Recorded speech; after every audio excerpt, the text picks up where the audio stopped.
Don't tell everyone. Due to popular demand, I've decided to release one episode of my subscriber exclusive Creative Conversations.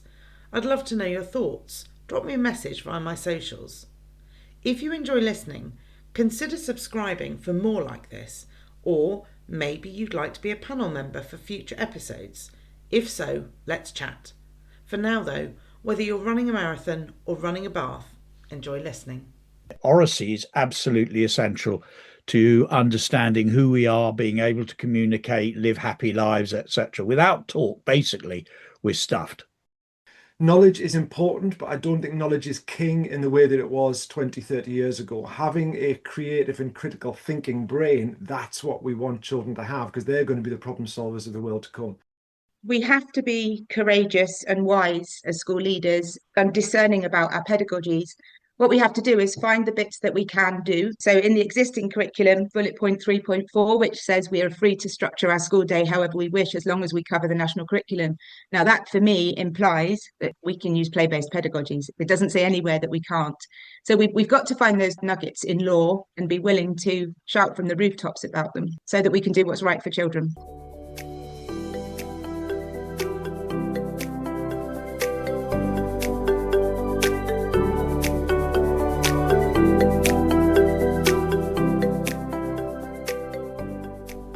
Firstly, thank you for subscribing to Creative Minds Shaping the Future. As a subscriber, you have exclusive access to Creative Conversations. This is a series of episodes where I'm joined by a panel passionate about creativity. These conversations are a relaxed exchange of ideas. Another bonus to being a superfan is that you can contribute to these conversations by posing questions for us to discuss. You can also send your feedback on all episodes, enabling continuous improvement. Your subscription is a valued contribution towards production costs and will ensure operational sustainability.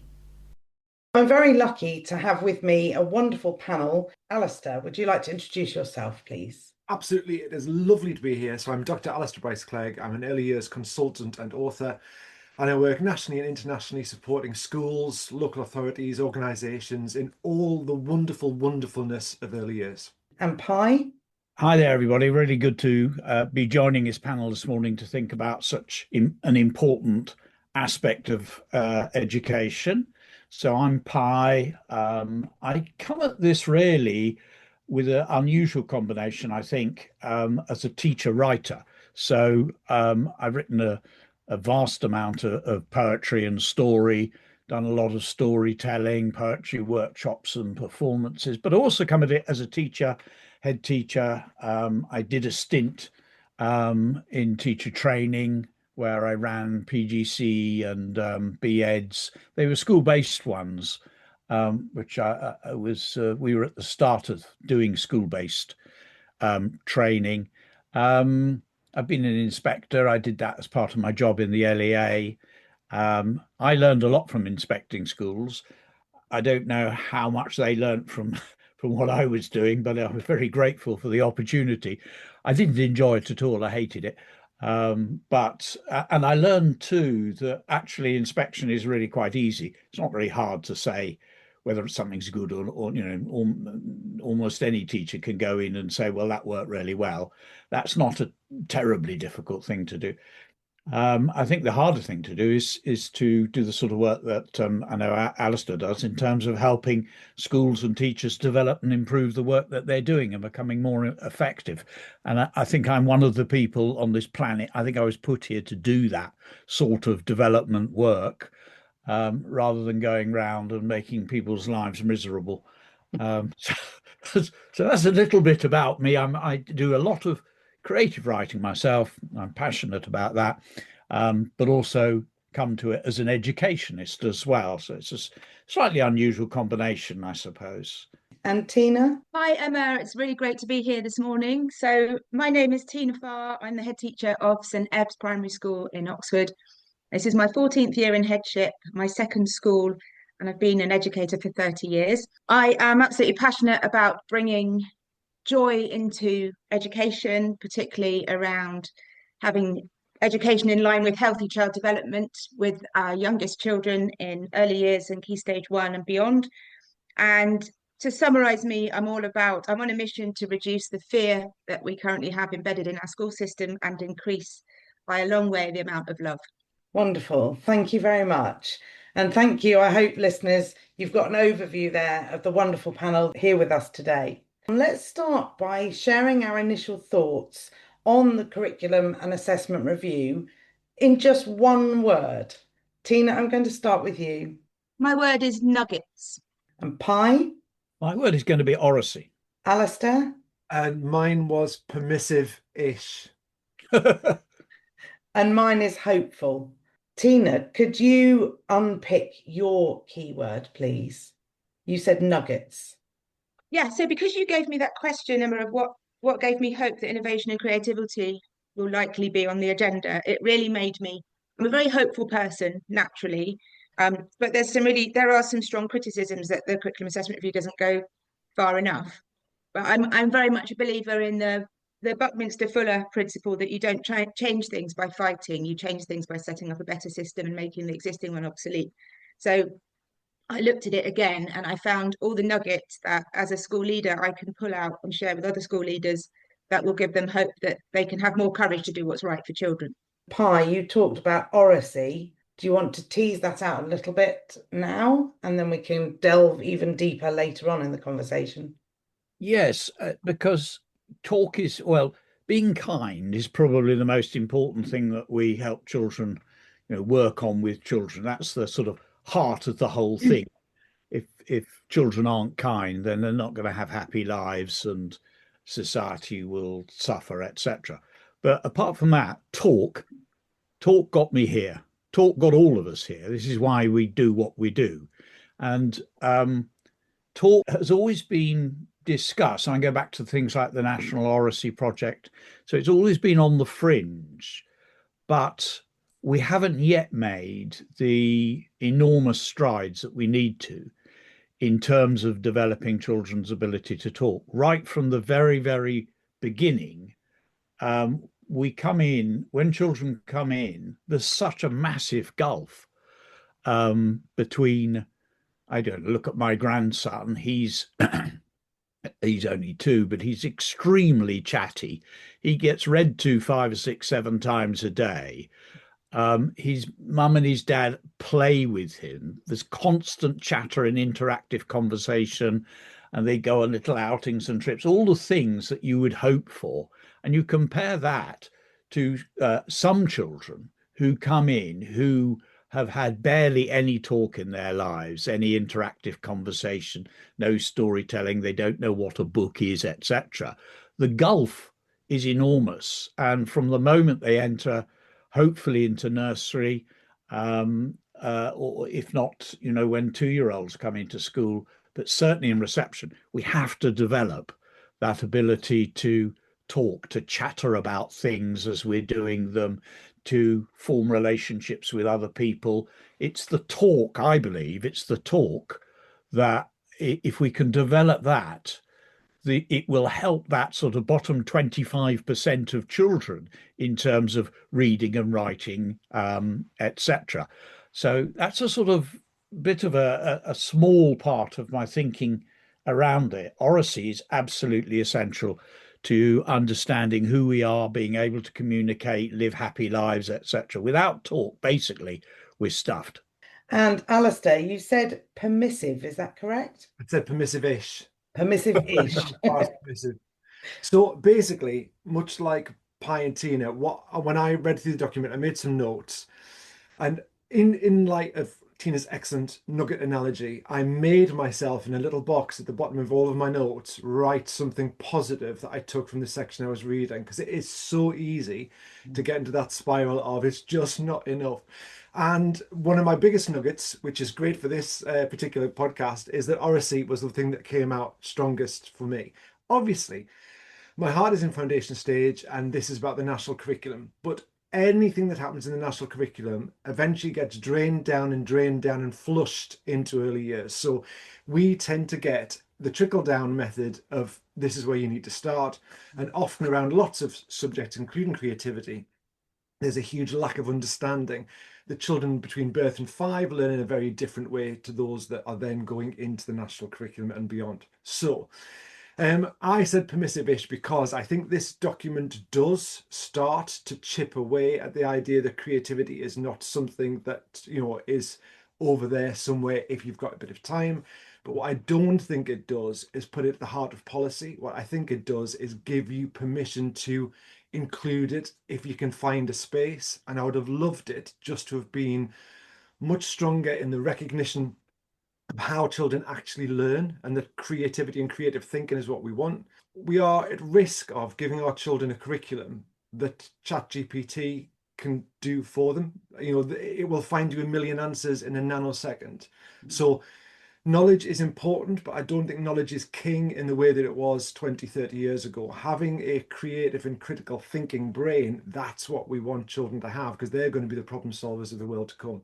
And just to echo Pi, in terms of writing is just talk that comes out of the end of your pencil, and talk is just thought that comes out of your mouth. So if we want superb writers, which is what a lot of people seem to want these days, we need superb communicators, and they need to be superb thinkers. And how we feed children's brains through story, through experience, through interaction, through drama, through creativity is what's going to get us what everybody aspires to in the end. We just don't yet seem to have made that link. It's interesting, Alistair.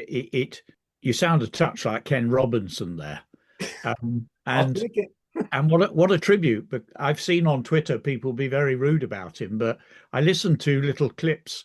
His daughter has been harvesting all his TED Talks, etc., and has formed a foundation.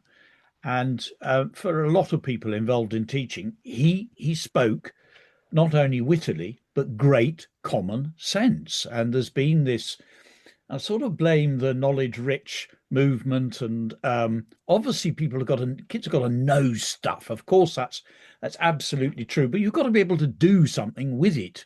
And there's been a lot of, I would call it sneering, really. It started with Chris Woodhead, I'm afraid. He didn't like creativity. He was very, very rude about it. Ridiculous for an English teacher, of course, but there we go. People are afraid of that word. They're afraid of the word in the English writing framework.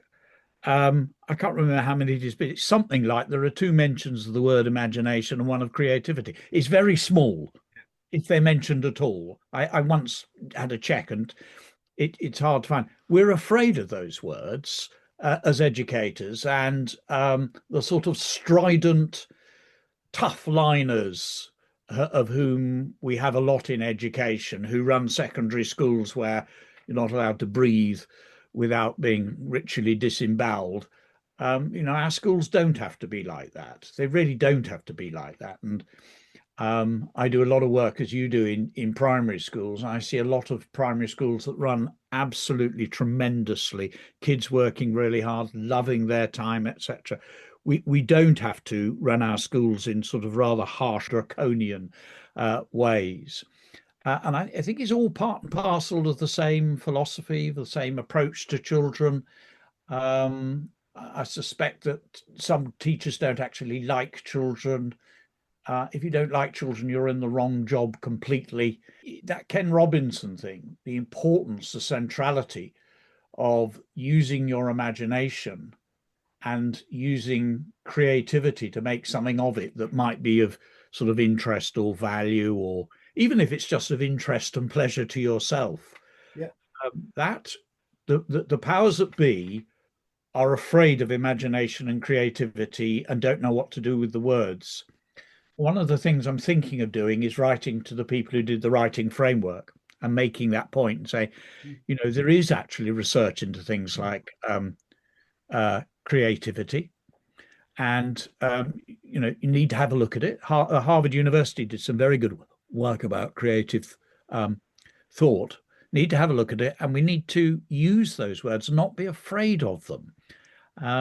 As Ken used to say so rightfully, and as you've intimated, Alistair, we don't know what things will be like in 30 years' time. We have no clue. AI, what's it going to do to us? But we will need creative thinkers, as he used to say. We definitely will need to have creative thinkers who can help us live deep, rich, wonderful lives and grow and develop our society. Without it, we are stuffed if we don't value these things. Thank you, Pi. And Tina, can I bring you in there? Because you're a head teacher who is definitely not afraid of the words creativity, imagination, and genius, even. So, would you fill us in on what you do at St. Eb's that's quite different? So you've just mentioned that word genius, Emma, which will get me going. But I'll share again on this podcast that we use the Latin definition of genius at our school, which is the attendant spirit present from one's birth. So we start from an assumption that everybody has something magical and special that they can bring to school and bring to the world, and that they should be known for that first and foremost. So that again leads to a very abundant approach to children's education for those children who are slower to come to reading and writing, which frankly some are through no fault of their own. And I'm talking about children without an underlying SEND who just naturally develop slower in those areas. If they're known first for their science or their art or their musical abilities, they don't spend their early years feeling bad about themselves and like they're not enough. So I think that's a core principle which drives all of our decisions, and that's reflected back to us through what parents say about their children. And I just wanted to say something there about the going back to the knowledge-based curriculum, because obviously we've been living with that as a school for the last 10, 12 years, or however long it's been now. And I think it goes back to that same problem of the tail wagging the dog that repeatedly comes up in schools, where we had a knowledge-based curriculum, and it's driven a very controlled teacher-directed pedagogical approach, which isn't suitable for a lot of primary children, and especially our youngest children up to age 8. So it's that has sucked the joy out of, you know, in some primary schools, I think, and particularly causes school leaders to be worried that they need to deliver what's in the curriculum without thinking about the how, and then bypassing the really obviously researched evidence around the essential nature of play, particularly up to age 8. So I just think that we have to be courageous and wise as school leaders about and discerning about our pedagogies. And that's why I used that word nuggets earlier, because what we have to do is find the bits that we can do that are in black and white in the national curriculum. And I particularly wanted to mention, and I mean, you said this in the beginning about the national curriculum being just one element for every child. So in the existing curriculum, there's that statement in bullet point 3.2. And also I use a lot bullet point 3.4, which says we are free to structure our school day however we wish, as long as we cover the national curriculum. Now that for me implies that we can use play-based pedagogies. It doesn't say anywhere that we can't. So we've got to find those nuggets in law and be willing to shout from the rooftops about them so that we can do what's right for children. Tina shows a great deal of bravery as head teacher, and I think on this panel you've got two ex-heads and one head. I mean, it's 15 years since I was an acting head teacher for a decade, and ran a very creative three-form entry school, but at the time got a lot of stick for being that creative in terms of what you did with the curriculum. But I think there was a huge amount of pressure on heads to achieve, and again, we're primarily in earlier settings, but the amount of scheme-based learning that comes in. So you end up with children who are aged 4 who come into a learning space, do a phonics scheme followed by phonics activities, have a snack, do a math scheme followed by maths activities, have some lunch, and then do topic-led, activity-led. And I will have early years teachers from nursery and reception saying to me, there isn't time to play. So if you're talking about our 4-year-olds and 5-year-olds not having time in their day to play because of how senior leaders have structured that day, then there is little hope for what goes beyond. And again, as Tina said, we know that a play-based pedagogy, if understood, and people are really frightened of the word play as they are the word creativity, you're having a truly play-based pedagogy, that's how children's brains best respond and how learning is best taken on board. And again, I have to echo that valuing of all children, and we tend to other them and judge them by their academic achievement or their behavior, rather than thinking about what does the environment that we create make them feel physically and emotionally safe. Is the behavior we are seeing more about an unmet need than it is about a child not complying to my laminated list of class rules. And that tradition of teaching that exists really strongly in primary education and probably beyond still is really powerful. And that squeezes out a lot of the opportunity, or people being brave enough to say, we're not going to do it this way, we're going to do it that way. Because they'll say, but what if my SLT come and I'm doing this? What if Ofsted come and I haven't got this? What about my good level of development, or wherever it may be? So there's a lot of external pressure that takes away bravery. And when you've got a strong leader like Tina, who stands at the front and says, this is how we do it, and if anybody comes knocking on my door, I'll explain to them why we do it. That's what gives you permission to thrive. And I know in schools like that, where I work, the staff have a much more joyful experience of learning, and the children also tend to do the same. And that's part of your ethos as well, isn't it, Tina, about the joy, not just for the children, but also for the staff, which then feeds the joy for the children. And so the cycle continues. You talked about play, Alistair. I mean, I was in a year 6 class yesterday, and we were playing. We were playing with the electronics equipment, trying to make a circuit. And it was just, okay, here's your equipment, explore, play, see what you can find. How can you make the bulb light? Can you make the buzzer make a noise?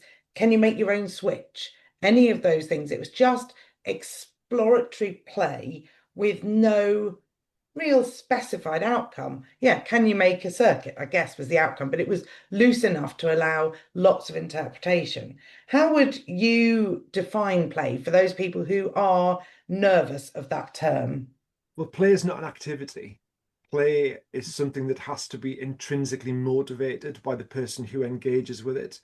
And so what you want is to have learning spaces that offer children a range of interpretive opportunities that they can then use prior knowledge, co-learning, adult support, and they interpret those opportunities. And that's what really embeds that strong learning. Again, parents put a lot of pressure on schools. I worked recently in a reception where they didn't call it play-based learning. Even in reception, they called it discovery-based learning, because they felt that parents were antsy about the use of the word play once you got out of the 2-year-old or nursery provision. Is there time really to play in reception? So it's a whole different podcast, but that idea of reclaiming and championing the word play, like Tina talks about using the word genius by its root definition, if you use the word play by its root definition, then you will see play.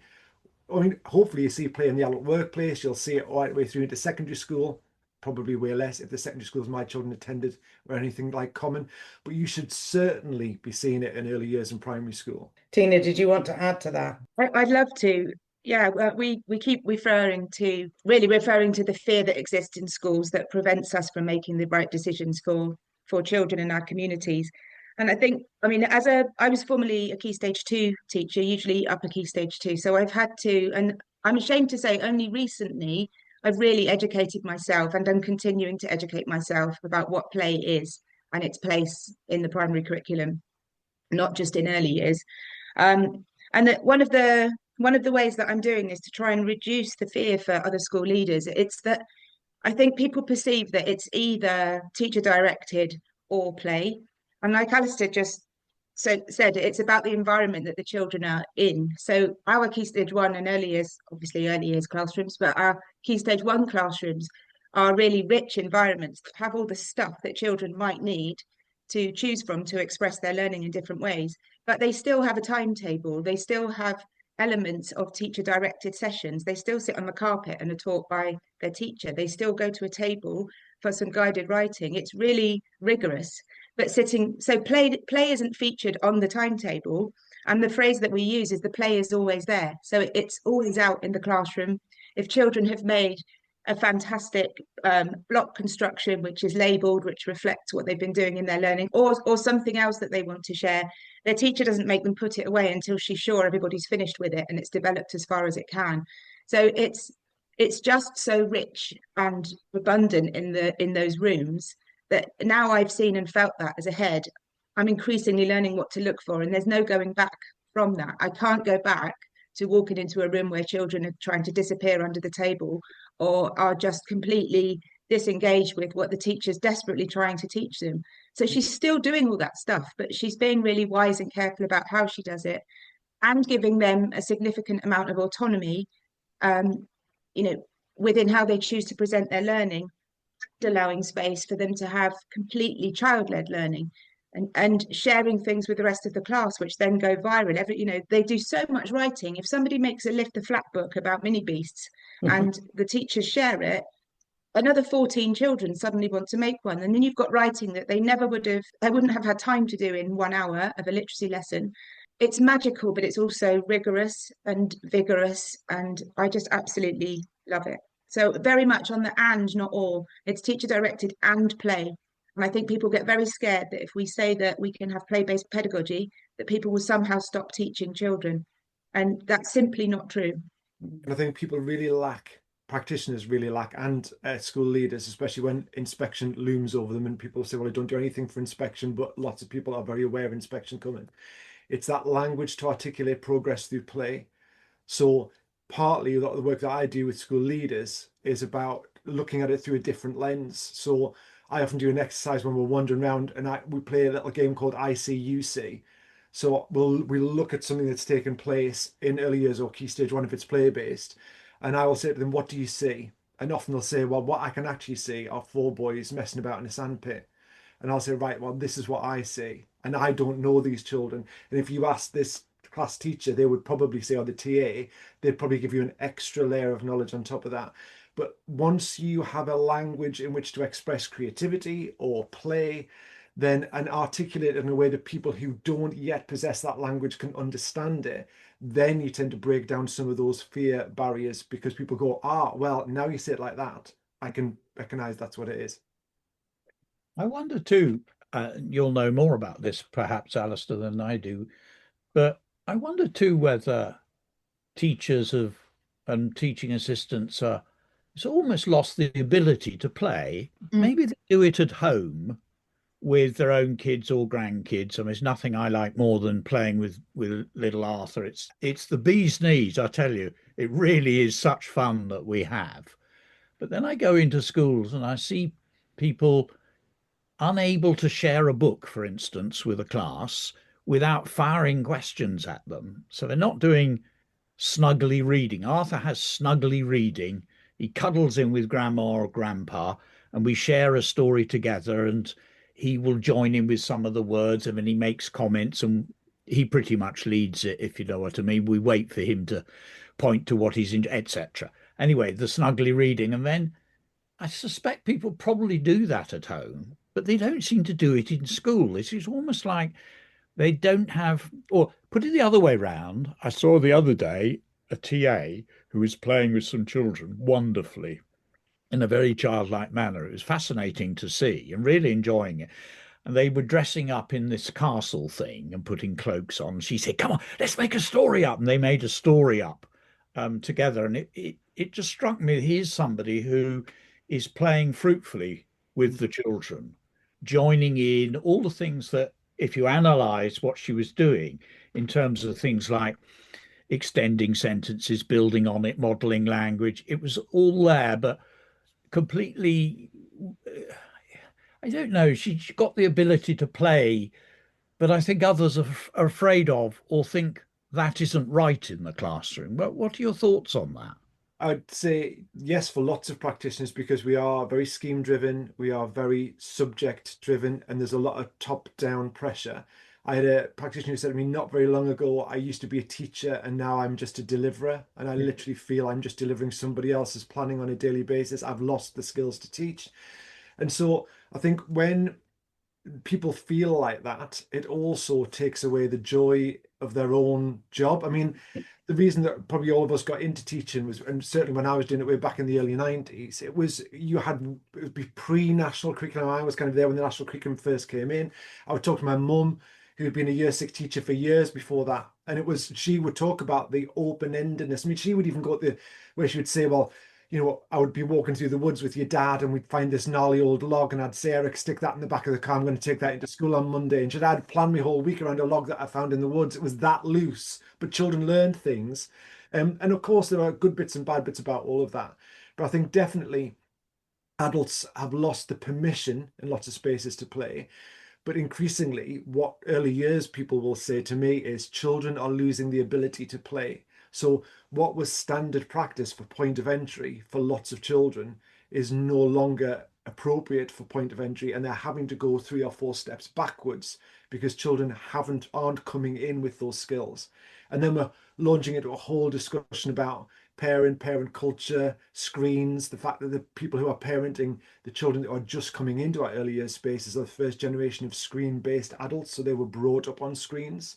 So that's kind of my children who are doing that, and that's changed their tolerance. So there's some research that talks about the new parents of today, because they were completely brought up on screens, have also got a screen-trained brain. So when it comes to reading slow stories, watching, the slower television program, their brains struggle with the slowness of it, whereas our brains were not brought up with those screens, so we'd see it in a very different way. So there's all sorts of nuance around this, but ultimately it comes down to, like Tina was saying, permission to. And in lots of schools that I work with, there is definitely no permission. It's about, we want to see end results. We want to know what you're doing with your phonics. Where are you up to with your maths? Why aren't these children sitting down? Going back to the old practices of, if I'm talking about shape, then everybody does a shape activity whether they like it or not. We just rotate around the space. So it's all become a lot tighter, when actually what it needs to do is just have more understanding and loosen up a bit.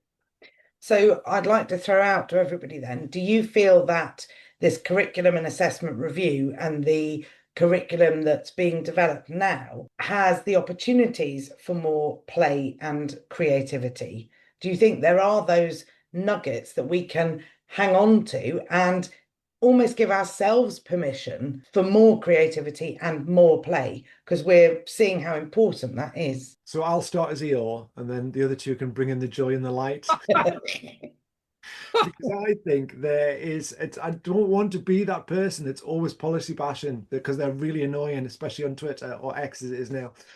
But I think there are glimmers, there are nuggets, like Tina said, but you have to dig for them. And what you don't want is to be digging for nuggets. What you want is a curriculum that puts on an equal footing that kind of core academic knowledge, and also the understanding that a brain that's going to be able to apply that knowledge needs to be a creative brain. And also, for me, like Pi said, we don't know where we're going to be in 10 years, 20 years, but in terms of adults, mental health, well-being, resilience, focus, curiosity, those things come and are honed by experiences of safe failure through creative exploration, which is emotionally safe. And you see that in play, and you see that in creative learning. You don't see it in a knowledge-based system where you're right or you're wrong. So there's the whole knowledge aspect of it. But also, I think when we're looking at what the mental health of our children is going to have to be in a decade, 2 decades time, are we preparing those children with resilience? Are we preparing them with that creative thinking? And I don't think this document goes far enough. Yes, it positions creativity as something that's not going to be lost, but it doesn't champion it as core. It positions it as something you can do. And I think in schools like Tina's, that are led by people that understand or are brave, they will absolutely champion it, and they will use every nugget as a crowbar to get it back into where it should be. In lots of schools, that won't happen because it's just a suggestion. It's not a core principle. I want to come in on that knowledge and skills discussion. And I feel, and I'm sure we all feel, that it's not either or, the two go together. And actually, I was quite pleased. And that's why I said I was hopeful, because actually, on page 10 of the curriculum and assessment review, there's talk about the subject specific knowledge remains the best investment. So my heart dropped. I was like, oh, here we go again, back to the knowledge. However, additional knowledge and skills will be needed if we're to maximise young people's opportunities. So this is where my heart begins to lift, and equip them to meet the challenges presented by our fast changing world, including the phrase critical thinking and scientific and cultural knowledge and skills. So my heart did drop when I read about the knowledge remains the best investment. And then I felt uplifted a bit when there was mention of critical, creative thinking. It wasn't just about the arts, it was about that way of thinking. Yeah, I think, and again, that's a nugget that we can find. I agree with Alistair that they shouldn't be this difficult to find. Yeah. So I'm going to make it my personal mission now to find them, and I'm going to write a blog this afternoon with the nuggets in it that will give head teachers that confidence. One of them that I found. So, like I said, I agree with what Alistair was talking about, definitely. But there's one sentence on page 24 which says, we also value the holistic ethos of Key Stage 1 and broader primary education. So that's one that I picked out because I think we should be waving that one from the rooftops. It doesn't go far enough to define what that means or put a flag in the ground to say we mean high quality play-based provision by this. Holding on to hope is that will mitigate secondary style pedagogies creeping into classrooms occupied by 4, 5, 6, and 7 year olds. Yeah, thank you. I'll come back to that with the phrase the unique nature of primary education and the developmental needs of primary age pupils was highlighted in the document. And it actually states Key Stage 1 and 2 are not merely preparation for secondary education, as you said. And it also talks about the cross-curricular links, the opportunities for breadth and for meaningful connections to be drawn across subjects. So I wonder if we can talk a little bit about vertical coherence, the horizontal links, and the cross-curricular learning and the value of those elements. I just wish the language, it's always around the language, which is why the RSC bit is say we value, great. To say it is essential or research has shown or all the things that are true and could have been said. Again, I'm being ill, but we value just feels a bit like a meh statement. I'm glad you value it. Well, if you valued it so much, why isn't it core to the policy that you're creating? If it's that valuable, it feels like I am paying a little bit of lip service towards, and again, it's better than nothing, and it's definitely a nugget, but it could have been. It could have been a groundbreaking policy. It could have made some really strong statements that would have given even inspection teams, whoever, the leverage to come in and say, look, the guidance says this or the policy says this, where's this evidence? The policy says we value it. Well, yeah, I could say, well, I value it as well, but there's no space in my curriculum to do it, or my children don't need it, or they get it elsewhere, or our enrichment comes through this. So I would have liked just some firmer statements that would have meant that those who would comply anyway, because they value it, like us, will comply, but those who are more inclined not to would have a little bit more pressure to think about it in a different way. Yeah, I think that's really valuable about the use of the words that are chosen, Alistair. And I'm really hoping that we can help to tease things out and that we can get more people on board to look at those nuggets and go for it. But I really appreciate what you're saying, that if you're not that invested in it, you've got the opt out there. Well, it's valued, but yeah. Tina, did you want? Oh, sorry, Alistair, did you I was want just to? going to say, I'll stop being misery now. I'm going to go back to Tina's nuggets now. Well, Thanks. no, I think you're right, Alistair, and we do get bogged down with the words, and I can't even. Did you use horizontal and vertical or I something like that? mentioned that, yes, And yeah.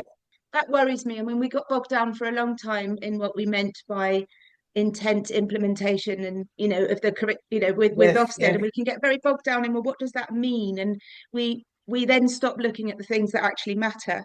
So, two other hopeful bits. Then I think having a bit more help in the proposed new national curriculum with sequencing will be good because we've been doing all of that work ourselves or giving up on it and buying a scheme of work because it's too hard, and it is really, really hard. We've written our own curriculum, but at times we've really thought we wish we hadn't because we've been really overwhelmed by the enormity of it at times. So I think I always like to think of those when if you've got it's like that we've got really clear policies in our school, as you would expect. Teachers know how we teach reading and how we teach writing, but those policies aren't prescriptive. They act like a framework of a good solid building, and then they can decorate it and be as creative as they like around it. So they've got an awful lot of freedom to do that. They can't suddenly decide to teach reading in a different way to the way we've decided we're doing. We've decided, that's all of us in the team, not just me. So that gives them freedom in a way because they've got the safety and security of, okay, so we've got the basics here. We know the sequence that we're going through, but now we can make it really brilliant. And then they get really creative because they're not bogged down worrying that they're teaching reading well or writing well, because we've agreed how to teach it well. I think the other bit that got me probably unreasonably excited was the idea of a digital tool to make clear links between phases and subjects. Um, I've been talking about this with my chair of governors for a while, who he's a systems person, makes a lot of meaning out of language. He's amazing to work with, I have to say. And he's always saying, how can you possibly hold all of this in your heads all of the time, and try and make meaningful links between science and geography and science and DT and all these things that we know are there. But I know as a teacher for the whole of my 30 years, that's always felt like this huge thing that I didn't quite know how to do. We were always trying to do cross-curricular work, cross-curricular writing. And it always, because we see it in silos, because we see it like a machine of all different parts, talk to you about the organic system in when we did our previous podcast. And because we see it so machine-like, it's very difficult to join it and see the really obvious connections.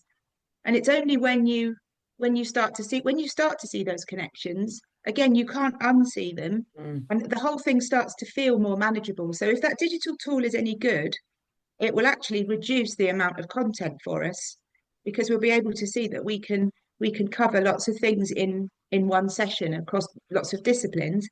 But then for that to really work, we need to know that the Ofsted inspectors aren't going to come in and say, well, I've just spoken to this child in year 5 and they didn't know they were learning history today. Now, again, there is a place for children understanding the specific subject skills for history, but they may well be learning other stuff at the same time. And we miss those opportunities if we only just think about each subject.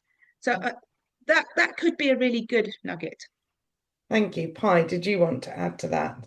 I think we'll be stuffed if they produce something that's too detailed. That we've been bedeviled right from the very, very start. We're bedeviled because what they always do, and they've done it again, whenever they're developing curriculum, they get subject-specific groups. Everybody is an expert. They then fill their curriculum up, and then they try and bung it together. And of course, it's always impossible.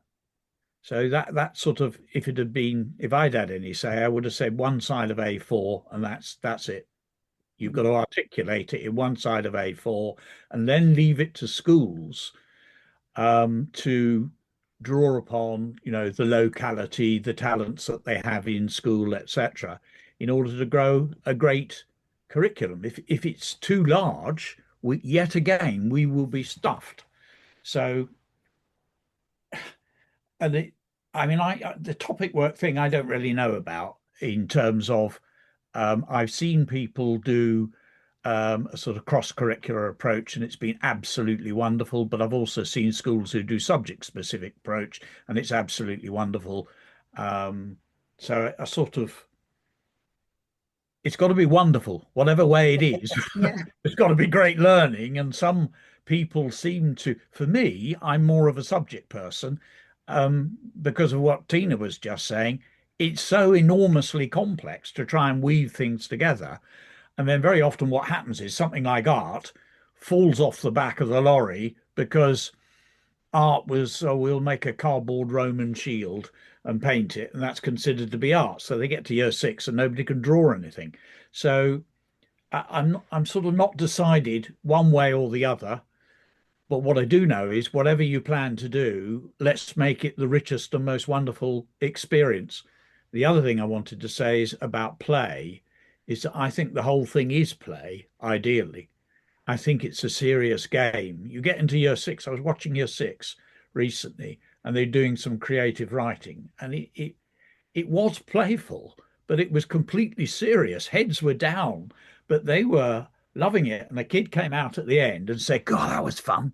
Oh. Well, nobody laughed, if you know what I mean. Mm-hmm. What he meant is it was immensely satisfying. It was really good, meaty stuff to get into and very satisfying. And I think one of the things about play, and Alistair will have thought about this more than I have, is there's something about it's got an internal aspect to it. It's not always externally imposed. So there is a matter of choice in there, and it's something inside of you when you're being playful.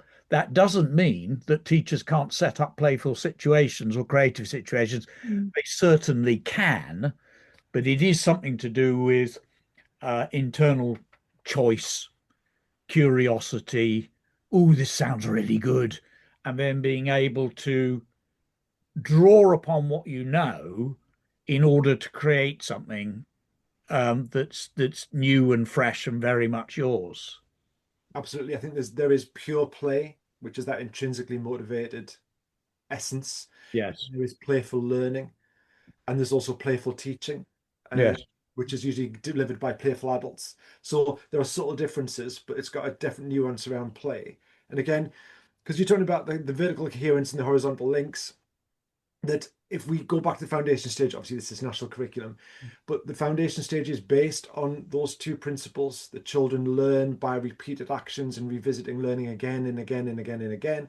And if you look at the areas of learning for the EYFS, that's driven Key Stage 2 subject leaders mad when you're saying, but where's the history? And like, well, it isn't history, or where, because it's all in a really good EYFS practice, which again sometimes gets sucked out by schemes of work, is that meshed idea that we don't have a space for this and a space for this, but you learn. So in that respect, that was a real nugget, if it could be a truth that we would build on. Because again, to take Pi's point, I'm in a school with an EYFS, and the children are in a self-selection paint space. So they've gone from red, green, yellow, blue paint in a red, green, yellow, blue pot with a red, green, yellow, blue brush, and if somebody tells them to draw a daffodil, to adults saying, here's free access to powder paint, free access to paint and dispensers, a range of resources, a range of paper to paint on, tin foil, fabric, big bits, small bits. You can paint on the floor, you can paint on the easel. There's no adult here telling you what to do. You don't even have to put an apron on. You can choose. So I watched 4-year-olds, amazing artwork, like proper true creativity, collaborative. It was excellent. Walking through the school, we get to outside year 3, and they've got the classic silhouette on sunsets where they've ripped 3 bits of tissue paper in orange, yellow and red and stuck a silhouette of a city on the top, and there are 30 versions that look exactly the same. And that's where you've got this huge disjoint between pure creative artists existing like 300 meters down the corridor, and the minute they walk through that double door, it suddenly then becomes national curriculum. We're all doing art, we're doing sunsets, let's everybody make one. So it's partly that the national curriculum needs to build on what exists for the early years foundation stage. And they are indicating that, they are saying there needs to be connections, but they're not, again, making those explicit. So we waste that opportunity. I think you're so right. There is so much that can be learned from the early years. And I don't think play and creativity are the only scary words. For many teachers in primary, early years is actually quite scary too. But Yeah. if you step foot into the early years, there is so much that can be learned. And I would still say I'm a novice. I have stepped foot, but I'm still a novice. But I think characteristics of effective learning are something that should thread right the way through primary and even secondary. They will look different, but actually the essentials of what's there should weave its way through all education. Tina, did you want to add? Oh, so much. I mean, I'm just reflecting on when I was a young teacher, and I grew up through my career using your resources, Pi. So thank you for that. And I I was I was always playful with the children in my class because I had access to things like Jumpstart Literacy and silly games in there that would make all of us roar with laughter, and learn what we needed to learn. And I just think, that was so naturally in me as an educator, and it just breaks my heart when teachers are when schemes of work are bought and they have their place. Something like White Rose in maths, for example, is really useful for your models and images and things that I used to draw with chalk really badly on a blackboard and probably confuse the children more. They've got these beautiful diagrams they can refer to now, and it's great that teachers can use those things and obviously access to all of the videos and things online. But teachers have stopped using those books which contain such amazing ways of engaging with children and being able to be funny with them. And I can remember one of my teaching assistants being off sick one time, and she she pulled up and she said, I knew you were back because I could hear, I'd been off sick, sorry. She said, I knew you were back because I could hear the laughter coming out of the window. And, you know, it's not like we were always rolling around laughing, but I was able to be silly with them. And that if you can't be like that in a primary school, you know, we really have lost the plot here. And I think it's important that we acknowledge that. 100%. I think that fun is what connects us all. And in fact, neuroscience tells us that when we're having fun, the chemicals in our brains change and we are more open to learning. So it's literally as simple as that. If we're having fun, we're enjoying ourselves, we're more open to opportunities. We're not stressed, shutting down. It doesn't get more obvious than that, really, does it? No, we know that children make emotional, subconscious and conscious emotional connections to people, spaces, and events. Yeah. So if somebody's constantly saying to you, right, come to the carpet, we're going to sit here for 20 minutes, I'm going to bore you witless, your bum's going to go numb, I'm going to tell you to sit on a cross in front of me because you can't sit still, you will bring an emotional attachment that's very negative. So next time they say, everybody stop, come to the carpet, your subconscious brain is already saying, no, thanks very much, I'm off to the loo, I'll see you in 20 minutes. Whereas if you're in an environment where somebody says, come to the carpet, and you've got an inkling that when you come to the carpet, it's going to be good, it's going to be funny, something's going to happen, you're going to enjoy yourself, then of course your subconscious brain is saying, absolutely, let's get to the carpet. And I think, you know, Tina's right, the elements of schemes that are useful, I think they do de-skill practitioners. And I think sometimes senior leaders think, well, if I buy in a scheme, that's me sorted. A Yeah. bit like if the curriculum's there, that's me sorted. But actually, what you want are teachers and teaching assistants who've got enough experience, skill, knowledge, and not just of the curriculum, but also child development, also neuroscience. So you can use whatever is sent your way to assist you in your job. And I think I found the same probably as Tina when the national curriculum came in as a practitioner. What we did was used elements of it. When we stuck to it like glue for the first 6 months, because that's what you're supposed to do. But eventually, when the novelty wore off, you began to like lose that bit and bring back that bit. And you could flex with it and use the useful bits, but not the bits that you knew wouldn't work. And again, if I do teacher training, lecturing, and I often talk to students in their final year, and if I can talk to them about phonics and maths and they can talk my legs off, if you start talking to them about behavior management, for example, or child development or neuroscience, they know significantly less. But actually, that's the bit that's going to really help you to teach well. And the other stuff is the stuff that just kind of supports you in that role. So it's complex. And we're in a situation in our education system where we've got ourselves into a position that it's going to take quite a lot of getting out of. And what we really want is policy and government policy that recognises what we know currently about successful learning based on research and science, so not whim or policy, or not documents that have got independent advisors that also have massive money making schemes that they're then going to sell into schools. Mm-hmm. We need all of that in an ideal world, a restart where we look at the whole system and start again. But obviously that's not going to happen, which is why Tina's nuggets are really important. That we find the nuggets and then we shine the nuggets and then we promote the nuggets so that they become the thing that we talk about and not the other thing. Yeah. Alistair, when you said just then about the, you know, come to the carpet and sit on a cross and wait for me to deliver this scheme that's on the, you know, on the whiteboard, it then got, we probably shouldn't go down this rabbit hole, but it got me thinking about then we accuse children of not being ready for school because they can't sit still. If you're a 4-year-old boy, like I saw maybe about 2 years ago, that's got a masking tape cross on the carpet with your name written in red felt tip, nobody else has got one. It almost has a skull and crossbones on it. And you are told to come and sit on your cross, and you're told like that. And you're 4, how is that setting you up for productive learning experience? You've already othered not only by the adults, but by the other children in the space. You other yourself, you identify with that. Your brain then goes into that very kind of fight or flight situation. You're not open to learning. And that's just because the behavior management technique is not one that's appropriate to those developing children within that space. But that adult, because it sounds like we're teacher bashing and we're not really, that adult was doing the very best thing that she had been told exactly how to do. She was following the agreed behaviour policy. Senior leadership who were with me at the time had no qualms about children sitting on masking tape crosses if they weren't able to sit still. So these are people who are doing what they've been told to do or trained to do. Yeah. So there's a whole other aspect about we need to get in there early for student teachers, but we also need to have really good, strong professional development for our existing workforce, given the funding and the time to be able to access it.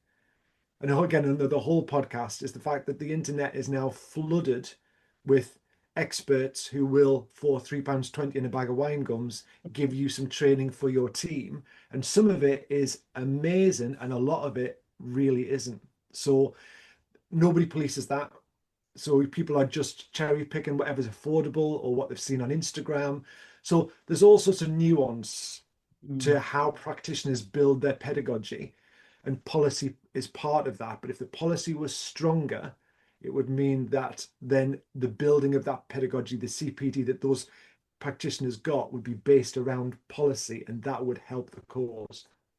The problem with schemes is, well, the advantage of schemes is if I know nothing about history and somebody gives me, a year's, I will faithfully have a go at it, etc.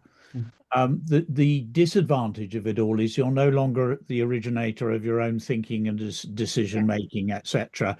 And if Gary is behind with his phonics or whatever, you've got to press on because the person who originated it believes that phonics will solve absolutely every problem and all children can be taught to read and all of these different things going on. So this is to do with subject knowledge. We want teachers who really know their stuff and also are very skillful in the classroom. So knowing stuff doesn't always translate into the classroom. So somebody in the school has to be doing coaching, etc., or team teaching so we can learn off each other. So we need people who know their stuff. So they're knowledgeable about subjects and primary education, as you were saying, child development, all of those things, but also are highly skilled. So that's the teachers. And then behind that is this sense of what Tina was referring to, I think, earlier, of having a cumulative curriculum that gradually, and so you can work out where they are and what next sort of thing. So we need highly talented, bright people who preferably, in my view, in primary education, it's great if everybody can, and again, it goes back to what Tina was saying, what we used to do years ago was you tried to find something special for every child that was their thing, their inclination, so they felt good about themselves at least one point during the week. They were thinking, oh, this is my thing, I'm really good at it. I think it's the same with teachers. It's hard to have in-depth knowledge of all the subjects. The schools that, in my view, well, where the attainment is very high across the board, schools where they produce miracles, one of the things that they do is that they have, over time, developed their own curriculum. If they are using some scheme work, they are using it and adapting it, etc. And of course, we've been bedeviled by the word fidelity. I understand why fidelity is important. And people often do talk for writing and completely mess it up because they haven't had the proper training. They just thought they'd sort of draw a story map and wave their arms in the air and sort of do it in a way that makes me wince. So I understand about fidelity. On the other hand, it is important to be able to thoughtfully adapt what you're doing to meet the needs of the children in front of you. That is absolutely crucial. And if you go back to what Alistair was hinting at, I think earlier just now, to do with early reading, for instance, if you've never seen a book in your life and you come into school and we start doing phonics, what sense? What a weird thing! How you wouldn't? Arthur will be all right. He'll go into school. He knows what books are. He'll know what words are and know what letters are. He'll probably pick up some sounds, off Sesame Street or whatever on TV. He'll be ready. He'll know it's worth putting in the effort because he wants to read and write and it's a lovely thing. He's off the ground. But what about other kids who come in and it's a total mystery? They've never had snuggly reading. And there's a big part of me that thinks actually for those kids, we should put in 6 months to a year of snuggly reading, and then we could teach them to actually decode very rapidly in year one. But I think we're trying to do something that they're not really ready for. Hence, we've got this 25%, that's 25, 30% who can't manage it and find it. They can read at the end when they leave primary, they can read, but they're not at the national expectation. And I think it's because I'm going off piste here completely, but I've been thinking a lot about this, and phonics is really important, etc. But it is not the basic of becoming a reader, growing a reader. The basic is being read to, snugly reading. That is the basics. And all the things that you pick up about handling. We used to, 30, 40 years ago, we used to be interested in things like, can a child turn pages without flipping them one by one? Do they know to go left to right when they're looking at the pages? Do they know what a cover is? We had concepts of print and book handling as important early things. All of that hugely worries me.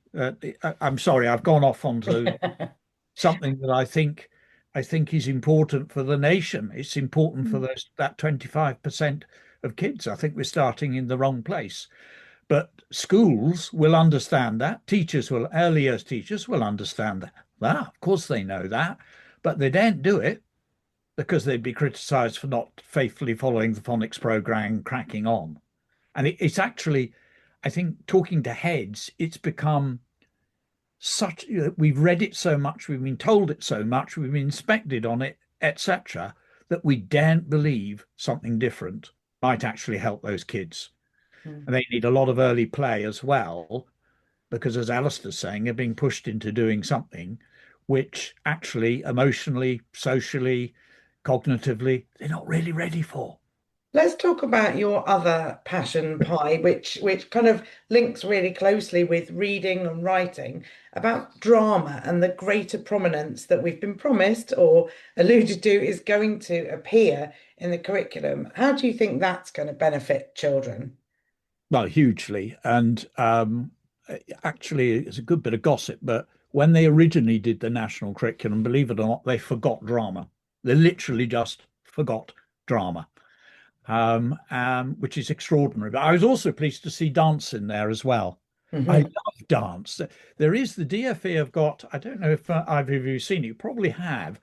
There's the DFE have got a thing, the government have got a thing called imagination and creativity, and which I thought was fantastic to see. It's early years, and there's a lovely bit of dance going on in there. We're leaping around with ribbons, etc. But dance, when I taught and had a school, dance was always a very important thing to us. Drama was always a really important thing to us. And I think that my experience of sort of doing drama over the years with children, here is a place where some children, as Tina was suggesting, some children can really find, and often it's the gabby ones who can be very irritating at times if you're trying to teach something or other and they're doing what I was constantly doing at school, which is talking when you shouldn't be.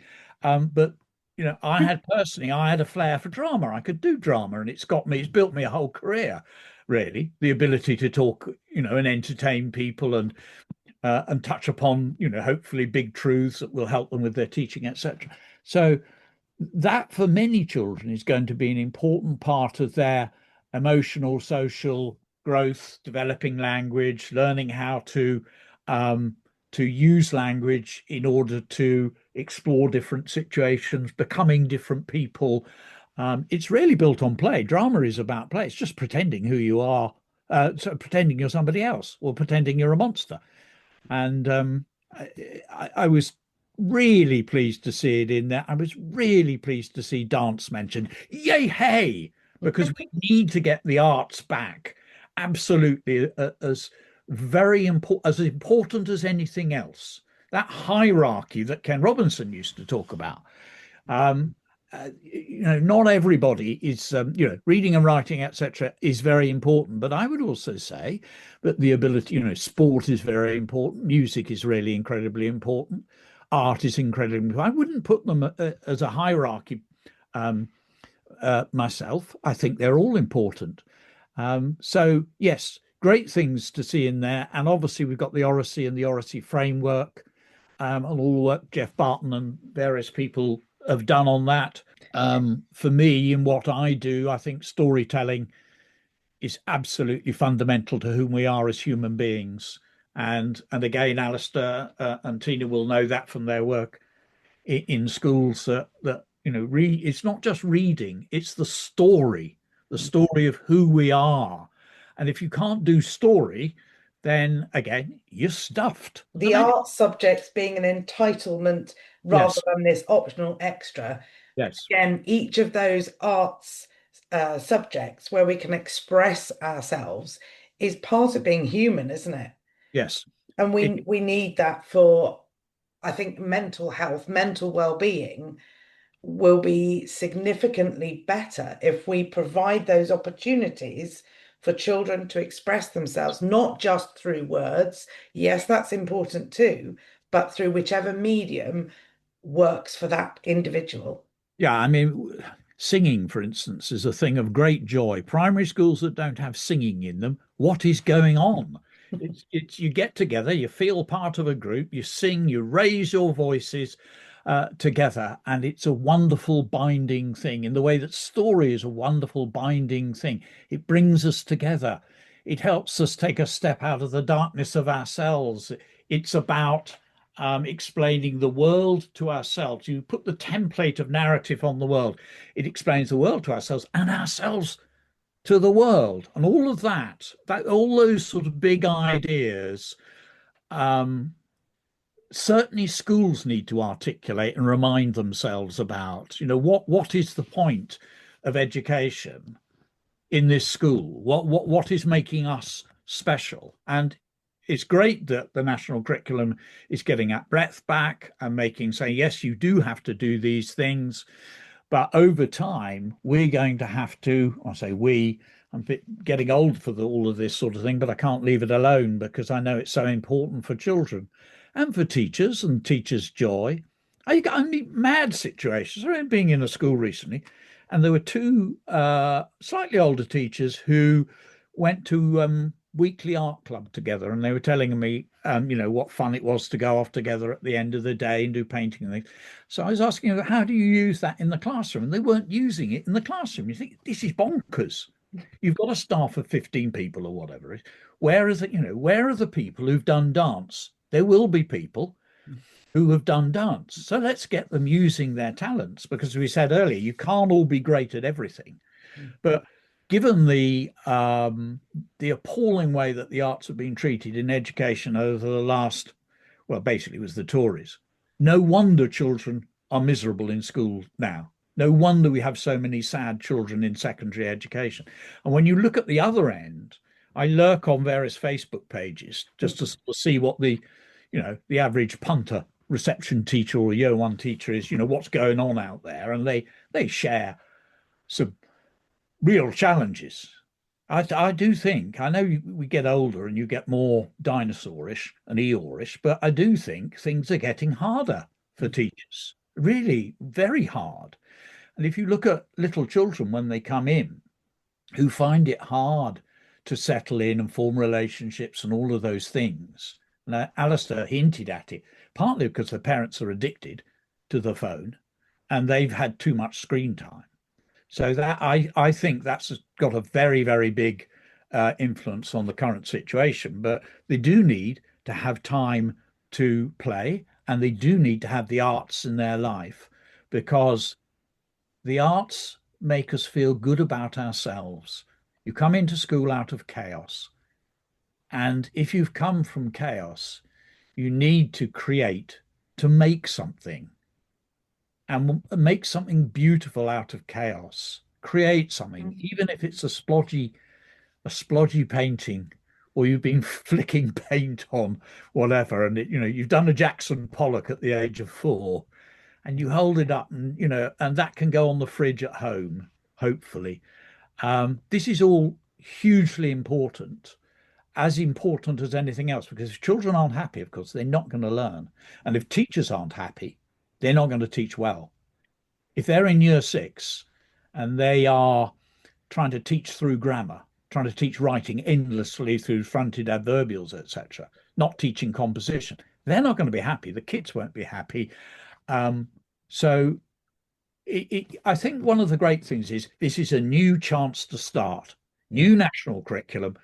What are our schools about? What is my school about? What do I want for my children and my teachers and my community? And be bold and be brave.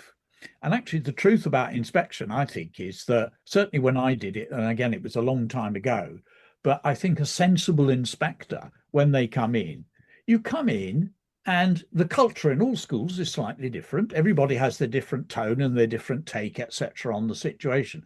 But as long as you've got a strong leadership, people who understand the strengths and the weaknesses, working well with the team, know where they're moving forwards, understand their school and have evidence that they've been improving and developing and growing, etc., then I always used to leave with confidence. I used to think, yep, we've got a sensible person here with a good team around them. They know the weaknesses in the school.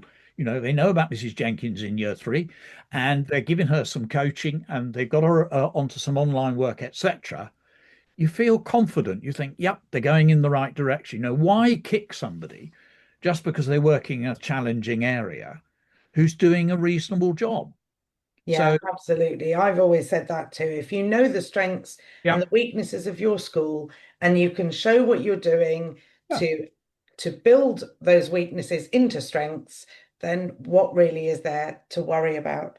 Tina, I don't know if you wanted to come in and talk about the joy of your teachers. I know when we did our podcast, the very first episode, you talked about the joy of the teachers and how they were just buzzing in your school.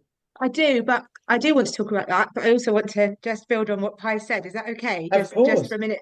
Pi, I think every head teacher in the land needs to hear that speech that you've just given about how to conduct yourself in an Ofsted inspection, because that is absolutely key. And that Alistair used the word, permissive-ish, having understanding that that is at the core of the job, and that you should be able to question systems and processes in your school that aren't enabling human flourishing. And when you were talking just now about drama and the talk and the oracy stage of the writing process, which, as I said, you taught me very clearly as a young teacher, one of the things that we really need to question for all of this to work, we're still obsessed with evidence in books. We're still obsessed with okay, we've done a whole week of the drama aspect of our writing sequence. There's nothing in their books, and I think we worry so much that somebody's going to look at the book and say, well, where's all the work between the 21st and the 28th of January? And I still, even in my school, I still get the occasional, they're getting much better at it because I've chipped away at it. But that's taken me, for my older teachers that have been in the profession a long time, that's taken me nearly 8 years to get out of that habit, to say, no, I don't want you printing out 30 photographs of everybody in a freeze frame. And I know you did it because I popped in and saw it. Not even that. I know you did it because it's what you're doing, and I know I trust you. So that comes back to your question, Emma, about joy. One of my teachers said to me a few weeks ago. She said, all I wanted. She's the same age as me. She said, all I wanted was to be trusted. She said, and it's clear that you trust us. It's palpable in the way that you run training, in the way that you speak to us, and that's not rocket science. You've got to. Mary Myatt said one time, nobody sets out to do a bad job. No teacher wakes up in the morning and thinks, I'm going to be terrible today. Most teachers want to go and be absolutely brilliant. And our job as leaders should be to create cultures where people feel loved and accepted for who they are, so that they can be their true selves. And I was working with somebody the other day. She's a brilliant coach, and she did a piece of research looking into, it was in secondary schools, and she was looking into why it is that a certain group of children were settled down in some teachers' classes and not others. They were causing havoc in other teachers' classes. And she looked at all of the patterns, and I'm going to condense this down because there's a lot more to it. But the eventual conclusion that she came to, she couldn't work out what it was because all the teachers were so different. But what it was that each of those teachers was showing up as their authentic selves. They had the confidence to be autonomous in their rooms, and those young people knew what the rules were for those teachers and they respected them for it because they never wavered. So you had some that were quite shouty and loud and get out of my classroom, you're not following the rules, and they did, and they'd come back willingly and want to get on. You'd have others that were super quiet and unassuming, but they were all so different. But the thing she said is they're all their authentic selves, and that's what I want for my teachers. And one more thing I just want to add to that, thinking about, I began to, you might have noticed, be more confident about using the word love. I used to use joy, but I'm switching it to cultures of love and belonging. And I read a really great definition of love the other day, and it was something along the lines of, in a leadership position, wanting another person to be the very best version of themselves they can be, even if you don't particularly like them or get on with them very well. That's your job, to create an environment where children and staff can be the very best versions of themselves. And I often talk when I do podcast recordings or when I'm running the workshops that I've created, um, hopefully one of the more worthwhile ones, Alistair, that you were referring to, I've written down £3.20 in a bag of wine gums. I'm going to be using that. But as leaders, we should be concentrating on our staff first, because if they don't feel accepted and loved, if they don't feel that they can be autonomous and creative in their classrooms, we've got absolutely no chance of them doing that for children. So we have to help them, we have to make them feel like that in the school by creating the conditions for them to thrive. Then we've got an outside chance of them doing that in the classroom. I completely agree. And I think also the way education is going and trusts are taking over the world. I work with a lot of trusts who have a very top-down advocacy around what, for me, early years should look like in every single trust, when you've got schools that are in very different demographic areas with very different numbers of staff and years of experience. And when you are trying to gain control because you want parity of attainment, and parity of attainment doesn't come from putting everybody in a straitjacket. So, and the bigger trusts become, and the more schools that go into that kind of trust, not all of them. I work with some brilliant trusts as well, I have to say, otherwise I don't want to be getting emails from the trust that I work with saying, I heard you on a podcast, we hope you weren't talking about me. There are some really good ones I work with, but there are a lot where the staff will constantly say, oh, we just can't do that because it's not trust policy, or if I tried to do that, I wouldn't get away with it because. So again, as with everything, there's a huge imbalance where some people will have the great privilege of working with a head like Tina, who really is championing that professional love and that idea of people being the best versions of themselves. And a lot of other people will be working in settings where they just feel like they've got a constant top-down pressure. And that's when you stop feeling like a teacher and you start feeling like a deliverer. And that's why people, unfortunately, leave our profession in droves, because they get to a point where their mental health and well-being suffers. And Power is exactly right, and we all know it. You know, when you're the best version of yourself, your children get the best day's education. When you're the worst version of yourself, they get the worst day's education. And that's part of being human, and we acknowledge that. But what we want to be is in an environment that encourages to be the best. So you're not already pulling up to the car park with a massive sigh thinking, I don't know if I can do this.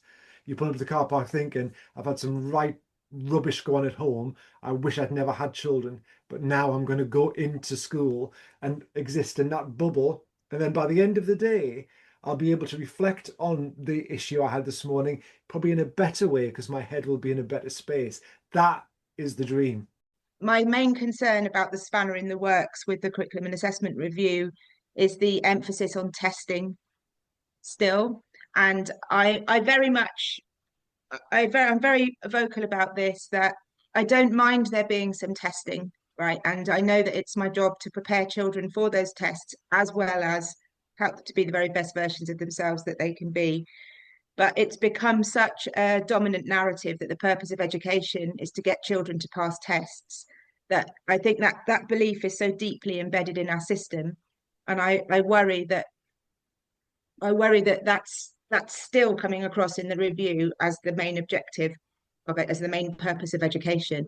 And I think we could have that in there, but there should be a big and, which I think, as we've said, is implied. The creativity is implied and the innovation is implied, but a real statement from our government to say that, you know, we're not going to get rid of testing. So yes, that is one of the purposes, if you like, whether we agree with that or not. And you'll also be held accountable for producing children that are the best version of themselves that they can be, and staff. So I know we haven't got time to get into talking about assessment and what that could look like now, but I didn't think we should finish without saying that that's still a major hurdle to overcome in convincing leaders to find the nuggets. It's interesting, isn't it? Because what you assess and then publicly show is what teachers are going to focus on. Yeah. You'd sort of be mad not to, wouldn't you? To purposefully say, well, we're not going to do that. I mean, at the beginning of it, people did that and saying, you know, we don't teach the test. Well, it's not fair on children if you don't put them in a situation where they can do as best as they can. So it drives everything. Weirdly, Ofsted comes in and looks at the curriculum, etc. So in a strange way, they are or should be, the guardians of the quality of the curriculum.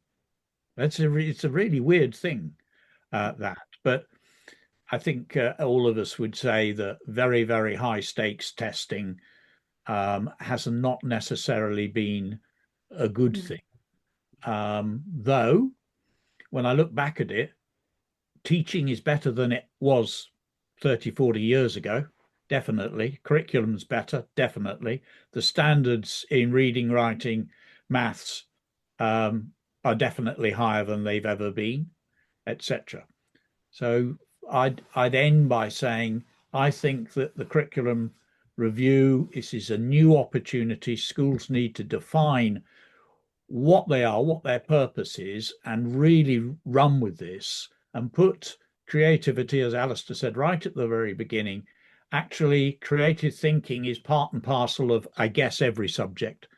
Using our imagination is absolutely fundamental to how we think in every subject. Being able to imagine things is important, and that it's an opportunity to drive forwards, to move forwards. And my advice to heads would be find out local schools where things are going really, really well. Get curious, go and visit, leave your prejudices in the car park, go and see what they're up to. And let's try and, instead of the match thing where it all comes down, build local communities of schools so we can learn together. Together, we have a chance of improving and growing and developing, etc. But if we're in constant competition, we're stuffed. That's my last bit on it. Alistair, would you like a final few words? I just think the review challenges the narrowness of the curriculum and it helps to think about expanding that and gives permission-ish to be able to do that. It doesn't yet or put us in a position where it champions creativity. So yes, it's threaded through, but it would be great if it was just, you know, the core on which all of these things were built. And the three of us have put a very convincing argument out today as why that would be the case, not just given our own experience as educators over many decades, but also it's what science and research tells us. So we are still very test-based, we are still very end knowledge-based. But again, when we look at how children learn, how they retain and apply that knowledge, teaching to the test, like Pi said, is not only stressful for children, but it's also stressful for adults. When you look at things like the Year 1 phonics test, where teachers were literally tearing their hair out as were children, crying before the test at, you know, nonsense words. Even if you look at, you know, good levels of development in the early years foundation stage, if we look at the kind of, you know, where children are expected to be in terms of their writing by the time that they are 5, all children as a national picture. It's not always developmentally where typical children would sit if they were given opportunities for a wide and broad experience of a curriculum and creative development. But we all narrow it down to the point where we're doing phonics schemes and 3 or 4 sets of phonics a week and then 3 or 4 sets of phonic activities, and it all becomes, and then you end up with letters in your sand and tricky words in your water, and it's suddenly your whole environment becomes about this very narrow concept of what language is. And not only does that kill children, it also kills adults' ability to have the joy. So as Pi said, ultimately we're stuffed. So what we need to do is get unstuffed by talking to people that do it and know it, and going back to the science and research that tells us about neurology, social emotional development, and create something that's based on that. And that's where the real success will lie. A plea to school leaders to find the freedoms that we do have and not bend to the perception that our hands are tied, because they're really not. There are many, many freedoms that we can build on and go with. So that would be my plea and my call. And I think if we can all unite and know that each other are doing it, like Pi said, go and visit each other, be curious, leave your perceptions in the car park, go with a completely open heart and mind, the more courageous we will be as a group, and we won't feel so isolated. And people have used called me a courageous leader today, and that happens sometimes on LinkedIn. I'm just doing what I should be doing, what's right for children. It shouldn't be exceptional. And I think every head teacher wants to feel like that about their job. So we need to unite, and we need to give each other power to our elbows. Thank you. I think, yes, we need accountability in our schools. None of us are denying that. But assessment should not drive the curriculum, but be an outcome of a high quality curriculum where learning and joy are paramount. We need to pull out those nuggets from the curriculum and assessment review and the government responses. We need to be brave, celebrate joy, play, and creativity, and be the champions of creativity, with trusting school leaders and teachers being their authentic selves. And I'm going to finish actually with the words of Bridget Phillipson, that we must shift from a narrow conception of what they need to know to deliver a breadth of knowledge, skills, and opportunities that sets them up to achieve and thrive. Thank you all so much for your time today. We've had such an amazing discussion, way beyond the realms of the curriculum and assessment review, but linking it all together so beautifully. Thank you so much. You're welcome. Thanks, Emma. Thank you, Emma. Bye, everyone. I hope you've enjoyed the first of our creative conversations. Thanks for subscribing and being a valued listener. There are many additional ways you can support the show, and it is much appreciated. Share with your contacts, rate the show, and leave a review. If you have a view on creative thinking or creative expression, please get in touch by contacting me through the podcast link, following me at ACPC4A on X, or Emma Palastanga on LinkedIn to connect. Thanks so much, and I'll see you on the next episode of Creative Minds Shaping the Future.